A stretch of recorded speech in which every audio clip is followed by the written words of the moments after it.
Akkam jirtu fayyaa keessanii nagaa keessanii nageenyi faraarri waaqayyoo siniif haa baay'atu. Ijoolleen viidiyoo akkaataa keessa naqannaa yeroo darbee siniif hojjedhe nuuf hin galle jettan jirtu waan ta'eef jechuudha. Har'a irra oofatan sinitti agarsiisa. Maal goona jalqaba kiroom irra gallaa jechuudha. Kiroom irra eega galleen booda kiroomii keenya banannaa jechuudha. Kiroomii keenya eega bananneen booda maal goonaas piroofaayiliin keenya jira isarra gubbaarra gadi tuqannaa jechuudha. Eega gadi tuqaafanneen booda amma inni nu saaqutti riba keenya sirrafna jechuudha. Intarneetii Itoophiyaa akka isiniif ibsuufanii achi gaafa dhufnu lammaffaa ila piroofaayiliin keenya tokkoffaarra jira miti isa lammaffaarra jiru viidiyoo bakka jettu kana jechuudha. Viidiyoo lammaffaarra jirtu miti ishiirra kiliik godhanna. Ishiirra eega kiliik godhanneen booda gara kam deemnaa? Gara viidiyootaa deemnaa jechuudha. Gara viidiyootaa fakkeenyaaf viidiyoota fe'annee qabnu gallakkisuudhaaf jennerraa deemnaa jechuudha. Isarra hoggaa deemnu achi dhufnee asitti gadi qabna. Viidiyoo keenya irra tuqanneerra. Viidiyoon argitaniitu miti asitti jira akkasitti ciisaa achi dhufnee mallattoo doolaarii jirti iddoo kana. Bakka mallattoo doolaarii jirtu san irra cuqaafannaa jechuudha. Waan irra tuqanna. Eega irra tuqannee hunduma isaa monetization oonii akkaataatti godhan beektu hundi isaanii ooniidha. Ani skipping jedhamu jira hin jedhamne jira hunduma isaayyuu eega godhanneen booda ooniidha hundi isaayyuu ooniidha. Ani irra ce'u hundumtuyyuu narraa dhufu narra dhufeetu haa beeksifamu beeksifnumti kamiyyuu indidu jedhamu jira hunduma isaayyuu kana on right goona booksii nutti dhuftu jechuudha. Hoggaa goonu jechuudha. Isa keessaa dhufnee maal goonaa eega kana hundumaa oonii gooneen booda as mallattoo cuquliisaan ishii barreeffamtee jirtu ad bireek isheettu as kana jirti lalaan moor ishee bakka irratti isin malaa jiru kana achi iddoo kana irra cuquliisa irra tuqnee jechuudha. Ani viidiyoo koo keessa naqadhee waan an jiruuf maree ad bireek kan jettu jirti iddoo kanatti hoggaa tuqxanii ad bireek itti ishiin kun ilaas iddoo kanatti kana jechuudha. Ad bireek itti kanarra gaafa tuqxanii ilaa ad bireek jedheera. Gaafan jedhu hunduma isaa keessa naqadheera laa makkasitti hunduma isaa keessa naqadheera. Iddoo kanaa ishii cuquliisni jirti miti cuquliisitti irra naqaa seef achi gara mitaan dhufa bakka fixee keessa naqeera eegan fixeen booda as ishii laal seef jettu jirti. Ishii seef jettu kanan tuqa. Ishii seef jettu kana eegan tuqeen booda yoon barbaade liivii keessan galaa jechuudha. Malaan warra viidiyoo liivii jiru miti warra duubatti hin deebi'a laal kun qastiin iddoo kana jirti. Ishii qastitti tuqeen duubatti deebi'aa jechuudha. Eegan duubatti deebi'een booda liiv ila poostan jettu jirti. Hundi isaayyuu an jira ishii liiv jettu jalan gala jechuudha. Viidiyoo liiv jettu jalan gala. Eegan isa jala galeen booda viidiyoo liivii waraabbadhee keessa naqachuu barbaade jechuudha. Viidiyoo liivii waraabbadhee keessa naqachuu barbaade isaan booda ammas kun ilaalbad viidiyoo koorra jechuudha. Isarra na fida mallattoo irsaasitti dhufa gaafa irra gadi xun mallattoo irsaasitti gaafa rukutu ammas maaltu naa dhufa kun akkasitti nam'ee jira jechuudha. Achii dhufee maalan godha mallattoo doolaaricha irraan tuqaamma jechuudha. Achii ammas hoggaan dhufe kun hundumtuu ooniidha isiniin jedheera. Asirraan dhufa jechuudha. Lashii gara kanas keessa namqee numtuu naqatee jira. Keessa naquusaa jechuudha. Amma waan keessa namni nimsinii barbaada. Kun keessa nammeera baak jedheen baachuudha. Waan keessa namni jiru as ishii gubbaa sanan tuqa.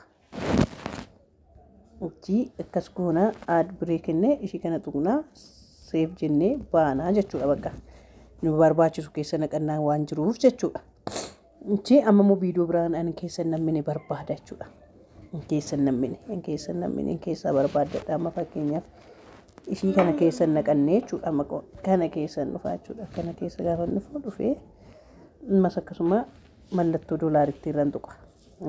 As jirti mallattoon doolaarii godana akka hin dhufne ishii moorsoo ishii see jettu ishii ani ijoollee moo maal jettu bira naqinaa laala iddoo kana jirti ilaala doolaariitti.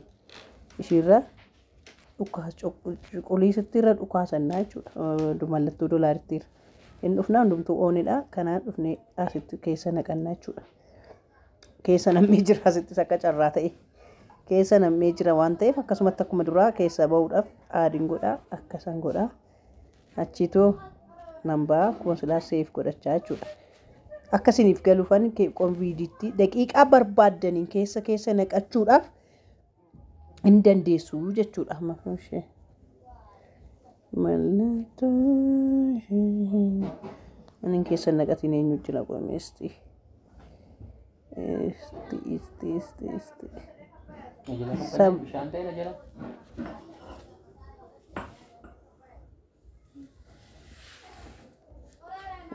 kana keessa waan naqadheeraa laatamee qomas dhufeetuma jechuudha doolaarii naqadhaa jechuudha nan ilaalladha akkuma silaan tuqachuudha cuquliisitti keessa nammee raka maalan godharee yaa rabbii hundumsaayyuu keessa nammee jira ishii keessa nammee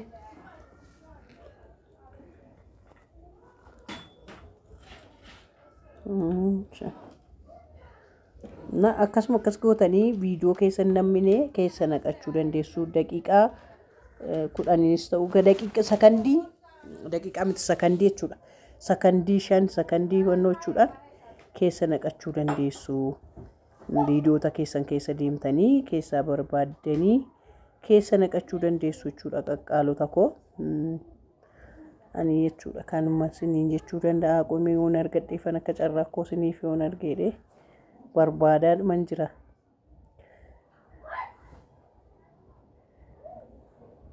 waan keessa naqannee argadheera jechuudha yusuma bichaatu bakka afur naanaqe malee argadheera mala aad fida ilaasittiin aad bireekidha kan jedhu asitti ilaallaa fida shamas dhufeen asitti aad bireek ilaalaa iddoo kana aad bireek hin jirti dhufeen iddoo kanatti aad bireek godhachuudha ishee hunduma keessayyuu aad bireek itta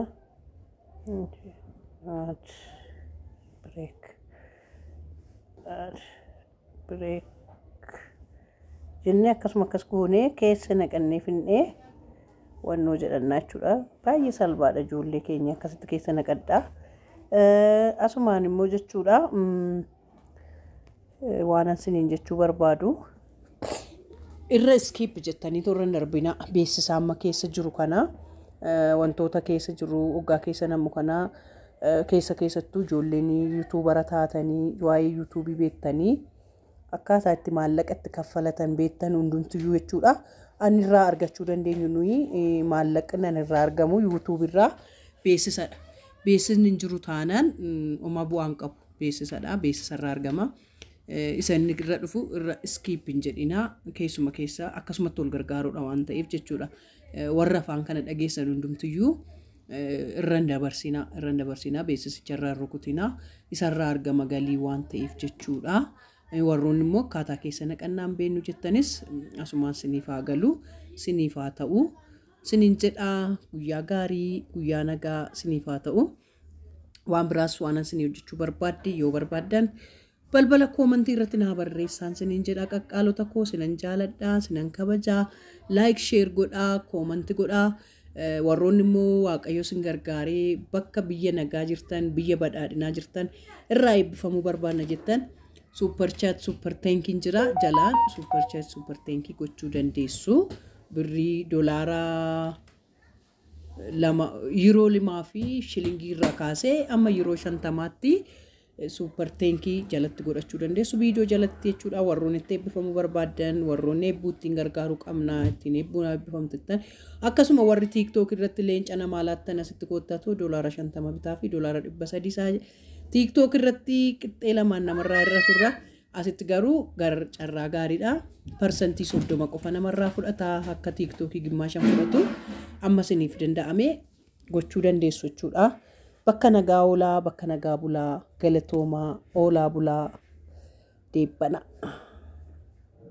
Anna